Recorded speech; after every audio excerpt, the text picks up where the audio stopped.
Delays at the state capitol after Oregon lawmakers were late to meet for a special legislative session to consider a bill to fund the Oregon Department of Transportation. Behind us, a live look at the Capitol. Governor Tina Kotek sponsoring this bill, calling this session after the big transportation bill failed during the regular session that ended in June. Ariel Salk joining us live in Salem, and another controversial day.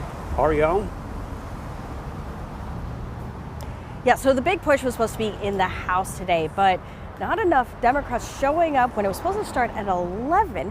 When not enough Democrats show up, that does not achieve a quorum. Now, I spoke to Oregon Department of Transportation employees with the union, and they are frustrated, they are angry, and they're offended.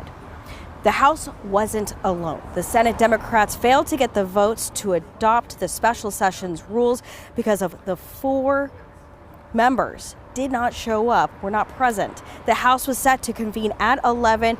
That still hasn't started. According to Senate Republicans, this was because of a Democratic lawmaker being late due to their flight being delayed. That meeting now being pushing that special session transportation committee public hearing that was slated for 2 p.m. The governor says they need to pass this bill to fill a massive budget gap at the Oregon Department of Transportation and to prevent up to 500 layoffs at ODOT. I reached out to the governor earlier today on her thoughts on these delays. We're still waiting on a response. Democrats, who have the majority in both houses, say the $791 million raised over the next 2 years to this bill is not a long-term solution. Republican leadership is against this bill, saying it relies too much on big increases in those taxes and fees and that the state has the money.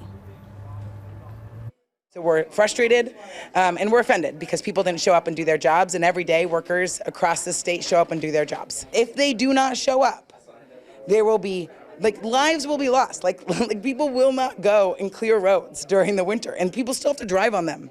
They still have to get to their own jobs. They still have to go care and pick up their kid. They still have to, all of those things still happen. And so really, I think that, they're making a choice, and we're going to continue to call them out on that choice. Here's what legislators are considering: a 6 cents a gallon increase to the gas tax, a doubling of vehicle registration fees, more than double for heavy vehicles, plus additional surcharges, a 139 increase in title fees, and a doubling of the payroll tax for public transit. The bill must come out of the House first and then be approved in the Senate. It could provide needed funding for projects already committed to, including the Rose Quarter and Burnside Bridge projects. Now, we are going to continue to cover this throughout the evening, throughout the weekend, and bring you the latest on air and online at KOIN.com. Reporting live in Salem, Ariel Salk, KOIN 6 News. All right, Ariel, thank you.